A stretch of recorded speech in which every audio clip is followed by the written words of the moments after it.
வணக்கம். செல்வகுமாரின் இலங்கைக்கான வானிலை முன்னறிவிப்பு. 2026 ஜனவரி 1 இனிய ஆங்கில புத்தாண்டு தினத்திலே உங்களை வணங்கி மகிழ்கிறேன். பிறந்திருக்கக்கூடிய இந்த 2026 ஆங்கில புத்தாண்டு புதிய நம்பிக்கையையும் புதிய முன்னேற்றத்தையும் புதிய ஒரு வாழ்வையும் இயற்கை பேரிடர் இல்லாத ஒரு முன்னேற்ற வாழ்க்கையை ஏற்படுத்தும் என்கின்ற இறை பிரார்த்தனையுடன் இந்த அறிக்கையை வழங்குகிறேன். இப்போ இந்த ஜனவரி 1ஆம் தேதி மழை எதிர்பார்த்திருந்தோம். 2ஆம் தேதி 3ஆம் தேதி வரை இலங்கைக்கு எதிர்பார்த்திருந்தோம். ஆனால் இலங்கையை விட தமிழ்நாட்டிலே குறிப்பாக திருவள்ளூர், சென்னை, செங்கல்பட்டிலே 10 சென்டிமீட்டர் வரைக்கும் மழைப்பொழிவை கொடுத்திருக்கு. ஆனால் இலங்கைக்கு இந்த மழை விலகல. இந்த நிகழ்வு நெருங்கி வந்து இருகாற்று இணைவை, காற்று குவிதலை இலங்கையை விட தமிழ்நாட்டிலே ஏற்படுத்தி கொண்டிருக்கிறது. இலங்கைக்கும் மழை இருக்கிறது.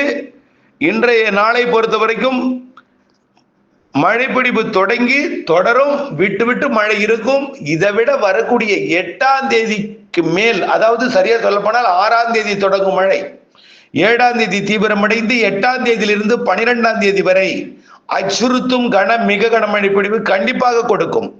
அந்த நிகழ்வு தான் தமிழ்நாட்டிற்கு நிறைய மழைப்பிடிவை கொடுப்பதற்கு இலங்கைக்கு மிக நெருக்கமாகவோ அல்லது இலங்கையின் அதிக காற்று குவிதலை ஏற்படுத்தும் வகையில அமைப்பை ஏற்படுத்தும் என்பதை தலைப்புச் செய்தியாக இட்டு இன்றிலிருந்து வரக்கூடிய நாட்களிலே எப்படி வானிலை மழைப்பொழிவு எல்லாம் இருக்கும் என்பதை பார்ப்போம்.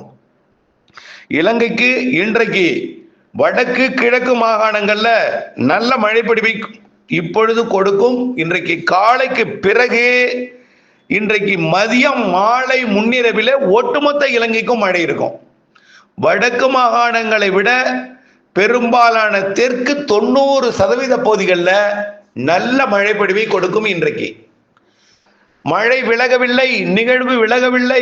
இனிமேல் தான் தமிழ்நாட்டின் தென் மாவட்டங்களுக்கு மழைப்பொழிவை கொடுக்க போகுது.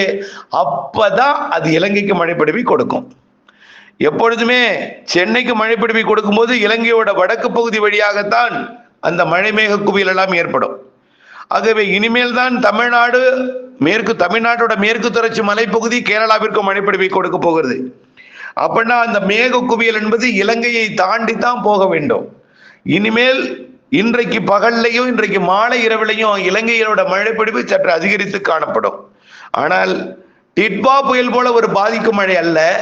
டிட்வா புயலால் ஏற்பட்டிருக்கூடிய பாதிப்புக்கு அச்சுறுத்தும் மழையாகவும், வெடிப்புகளுக்கு நீர் புகுந்து நிலச்சரிவை ஏற்படுத்தக்கூடிய சில இடங்கள்ல வாய்ப்பு இருப்பதாகவும், அணைகளில் இருந்து நீர் திறக்கக்கூடிய சூழல் இருப்பதையும் நான் தொடர்ந்து அச்சுறுத்தி தொடர்ந்து முன்னெச்சரிக்கையாக வழங்கி கொண்டே இருக்கிறேன். அதன் அடிப்படையில் இன்றைய மழைப்பொழிவு ஒரு சில இடங்கள்ல அச்சுறுத்தலை கொடுக்கும், ஒரு சில இடங்கள்ல மிக கன மழைப்பொழிவையும் கொடுக்கும். இன்றைய மழைப்பொழிவு பெரும்பாலும் தெற்கு 90% பகுதிகளில் இன்றைக்கு இருக்கும் மழை ஒதுக்கி ஆங்காங்கே. நாளை 2ஆம் தேதி தெற்கு அரை பகுதியில இருக்கும். அதாவது அனுராதபுரம், திரிகோணமலைக்கு தெற்கே உள்ள பகுதிகளில் இருக்கும். ஹம்மந்தோட்டா, கல்முனை இந்த பகுதிகளில் நாளை 2ஆம் தேதி இருக்கும். 3ஆம் தேதி தென்கோடியில ஹம்மந்தோட்டா உள்ளிட்ட தென்கோடி பகுதிகளில் மட்டும் 3ஆம் தேதி இருக்கும். 3ஆம் தேதி இந்த மழை விலகிடும். ஆனா இந்த 1, 2, 3 தேதிகளை பார்க்கும்போது இந்த 1ஆம் தேதி இன்றைக்கு தான் கனமழை தெரியுது. ஆகவே இன்றைய விட நாளை குறைவு, நாளை விட நாளை மறுதினம் குறைவு. வடக்கு கிழக்கு மாகாணங்கள்ல நேற்றைக்கு பெய்த மழையை விட குறைவா தான் இருக்கும். பெரும்பாலும் தெற்கு 90% பகுதி, யாழ்ப்பாணத்திற்கு தெற்கே, இன்னும் சொல்ல போனால் கிளிநொச்சிக்கு தெற்கே உள்ள பகுதி இன்றைக்கு நல்ல மழைப்பொழிவை கொடுக்கும். நாளை இன்னும் குறையும், நாளை எதிர குறையும். சரி, ரைட். அதுக்கப்புறம் என்ன ஆகும்னு பார்த்தீங்கன்னா, இந்த நிகழ்வு விலகி மீண்டும் இன்னொரு நிகழ்வோட இணைந்து நெருக்கி வரும். அப்போ 5ஆம் தேதியிலிருந்து மழைப்பொழிவை இலங்கைக்கு தொடக்கும். 4ஆம் தேதியே தொடக்கலாம். 5ஆம் தேதியிலிருந்து இலங்கைக்கு மழைப்பொழிவு, அடுத்த சுற்றின் மழைப்பொழிவு 4ஆம் தேதியே தொடக்கலாம். 4ஆம் தேதியிலிருந்து தொடரட்டும் முன்னெச்சரிக்கை. உங்களுக்கு எல்லா அறிவிப்பும் வரும், ரெட் அலர்ட், எல்லா முன்னெச்சரிக்கை அறிவிப்பும் வரும். ஆனால் இந்த ஜனவரி 1, 2 உங்களுடைய கொண்டாட்டத்திற்கு இடையூறு கொடுக்காமல், கொண்டாட்டத்துல பெரிய அச்சுறுத்தலை கொடுக்காமல் விட்டு சென்றிருக்கிறது எனலாம். ஆனால் 1ஆம் தேதி மழை இருக்கு, 2ஆம் தேதி கொஞ்சம் குறைஞ்சிருந்தாலும் இந்த 5ஆம் தேதியிலிருந்து வரக்கூடிய மழை கண்டிப்பாக கனமாக இருக்கும். அதுல முன்னெச்சரிக்கை கண்டிப்பாக வேண்டும் இலங்கையை பொறுத்த வரைக்கும். ஆக வரக்கூடிய 4ஆம் தேதிக்கு பிறகு 5ஆம் தேதி தொடங்கும் மழை கல்முனை உள்ளிட்ட தென்கிழக்கு பகுதிகளில் தொடங்கும். பிறகு 5ஆம் தேதி பெரும்பாலான இலங்கையோட தெற்கு தென்கிழக்கு பகுதிகளில் நல்ல மழை பொழிவை கொடுக்கும். முல்லைத்தீவிற்கு தெற்கே எல்லாம் 5ஆம் தேதியிலிருந்து மழை தொடங்கிடும். கொழும்பு, கண்டி, ஹம்பந்தோட்டா உள்ளிட்ட பெரும்பாலான இலங்கையோட தென்கிழக்கு, அதாவது இலங்கையை அப்படியே தென்கிழக்குல இருந்து பாதியா பிரிச்சிங்கன்னா தென்கிழக்கு பாதின்னு சொல்லலாம். ஆகவே தென்கிழக்கு முனை தொடங்கி அனுராதபுரம் வரைக்கும் உள்ளே அப்படிதான் சொல்லணும். திரிகோணமலைக்கு தெற்கே, அனுராதபுரத்துக்கு தெற்கே, காலி கோட்டை உட்பட கோட்டைக்கு தெற்கே மழை இருக்கும். நல்ல மழைப்பொழிவை கொடுக்கும். அது 5ஆம் தேதிக்கு பிறகு 6ஆம் தேதி என்ன வலுத்த பலத்த மழையாக மாறிடும். 6ஆம் தேதி வலுத்த பலத்த மழையாக இருக்கும். 6 விட 7 கூடும், 7 விட 8 கூடிடும். 8 7 விட 8 கூடி 8 ஒட்டுமொத்த இலங்கைக்கும் ரெட் அலர்ட் கொடுத்து அச்சுறுத்தல் ஏற்படுத்தும் வகையில இலங்கையோட ஒட்டுமொத்த அந்த அரசு இயந்திரங்களை முடுக்கிவிடும் அளவிற்கு வானிலை எச்சரிக்கை இருக்கும். நான் மட்டுமல்ல, உலக வானிலையாளர்களும் சரி இலங்கையோட இருக்கக்கூடிய பேரிடர் அமைப்புகள் எல்லாம் எச்சரிக்கையை கொடுக்கும். வரக்கூடிய 8ஆம் தேதி 8, 9, 10 அச்சுறுத்தும் வானிலை. 12ஆம் தேதி வரைக்கும் மழை உண்டு இலங்கைக்கு. 8, 9, 10 13ஆம் தேதி வரைக்கும் மழை இருக்கும். 13ஆம் தேதி வரைக்கும். இதுல 8, 9, 10, 11, 12 8, 9, 10, 11, 12 5 நாள் அச்சுறுத்தும் வானிலை. அதற்கு பிறகு நீங்கள் வேணா உங்களுடைய இருப்பிடத்திற்கு சென்று வரலாம். இன்றைக்கு நாளைக்கு உங்க மலைப்பகுதிக்கு போக வேண்டாம். இன்றைக்கு நாளைக்கு மலைப்பகுதிக்கு போக வேண்டாம். ஆற்றங்கரைக்கும் போக வேண்டாம். அதுக்கப்புறம் நாளைன்னா 2ஆம் தேதி 3ஆம் தேதியிலிருந்து நீங்க போகலாம்.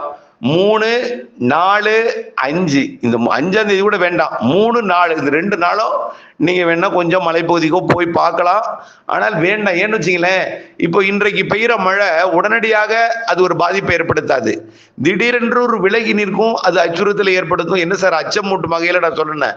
ஒரு உயிர் இழப்பை ஏற்படுத்தினாலும், ஒரு உயிருக்கு இழப்பு ஏற்படுத்தினால் கூட, அது உயிரிழப்பு ஏற்படுத்தினால் கூட ஒரு அச்சுறுத்தல் தானே. ஆகவே எதுவும் ஏற்படாமல் இருந்தால் பிரச்சனை கிடையாது. அப்ப இன்றைக்கு பெய்யக்கூடிய மழை மெல்ல நிலம் அப்படியே விலகி நிற்கும். அப்போ ஏதாவது உங்களுடைய இல்லத்துக்கு போகும்போது என்ன ஆகும்? அச்சுறுத்தலான ஒரு வானிலையா தான் இருக்கும் அது. ஆகவே ஆனா இன்றைக்கு ஒரு நாள் எப்படி இருக்குன்னு பாருங்க மழை. ஆனா நாளைக்கு இதுல பாதி, நாளை மறுநாள் குறைஞ்சிரும். 5ஆம் தேதியிலிருந்து போக வேண்டாம். 5லிருந்து 12 வரை மலைப்பகுதிக்கு செல்ல வேண்டாம். ஆற்றங்கரையிலையும் நீங்கள் இருக்க வேண்டாம்.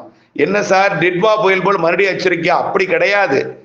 ஆற்றங்கரைக்கு என்ன அச்சுறுத்தல்னா, அணைகளுக்கு நீர்வரத்தை கொடுக்கக்கூடிய மலைப்பகுதிகளில் மழைப்பொழிவை கொடுக்கும். இதனால அணைகளுக்கு நீர்வரத்தை கொட்டும். அதனால அணைகள் திறக்கப்படலாம் 5ஆம் தேதிக்கு மேல. 6, 7, 8, 9, 10, 11, 12. அடுத்தது மலைப்பகுதிகளில் கண்டிப்பா நிலச்சரிவுக்கு வாய்ப்பு இருக்குங்க. மிக கன மழைப்பொழிவை கடந்த 18ஆம் தேதி ஏற்படுத்திய ஒரு மழைப்பொழிவை விட கூடுதலாக 25 சென்டிமீட்டருக்கு மேல எல்லாம் மழை வாய்ப்பு தெரிகிறது. வரக்கூடிய 8ஆம் தேதியிலிருந்து 12ஆம் தேதி வரை. இது 5ஆம் தேதி ஆங்காங்கே தொடக்கும் மழை, 6ஆம் தேதி கொஞ்சம் கூடும் மழை, 7ஆம் தேதி இன்னும் கொஞ்சம் கூடும்.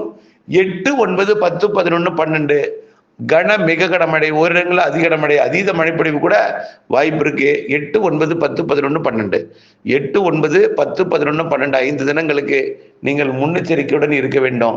அச்சமோ பீதியோ ஏற்படுத்திக் கொள்ள தேவையில்லை. எங்க முன்னெச்சரிக்கைன்னா, வெடிப்பு இருக்கக்கூடிய பகுதிகளுக்கு போக வேண்டாம். வெடிப்பு இருக்கக்கூடிய இல்லங்கள்ல வசிக்க வேண்டாம்.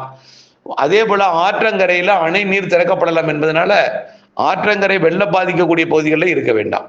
ஆனால் மழைப்பொழிவு, கனமழைப்பொழிவு இப்பொழுது இன்றைக்கு கொடுப்பதை விட நாளை குறைஞ்சி அடுத்த நாள் குறைந்தாலும் 5ஆம் தேதிக்கு மேல 8ஆம் தேதியிலிருந்து வரக்கூடிய அந்த வலுவான நிகழ்வு தான் நிறைய மழைப்பொழிவை தரும் என்பதை நினைவில் கொள்ள வேண்டும். இப்படி பொங்கலுக்கு பிறகு 17, 18, 19, 20ஆம் தேதியிலையும் மழை இருக்கு. பிறகு 25ஆம் தேதி வாக்கிலையும் மழை இருக்கு. மாத இறுதியிலையும் மழை இருக்கு, அச்சுறுத்தும் மழை. பிப்ரவரி 15 வரைக்கும் இலங்கையோட தெற்கு தென்கிழக்கு பகுதியில் அச்சுறுத்தல் மழை இருக்கும். பிப்ரவரி 15 கடந்த வருடம் கூட அச்சுறுத்தல் கொடுத்தது நினைவுபடுத்த விரும்புகிறேன். அணை நீர்லாம் திறக்கப்பட்டது கடந்த வருஷம் பிப்ரவரி 15 கூட. பிப்ரவரி 15 வரைக்கும் நீங்கள் மீண்டும் உங்களுடைய மழை இல்லங்களுக்கு செல்வதை தவிர்த்திடுங்கள். வெடிப்பு இருந்தால் முற்றிலுமாக தவிர்த்திடுங்கள், வேண்டாம். இணைந்தே இருங்கள் அப்டேட்ஸுடன். நன்றி.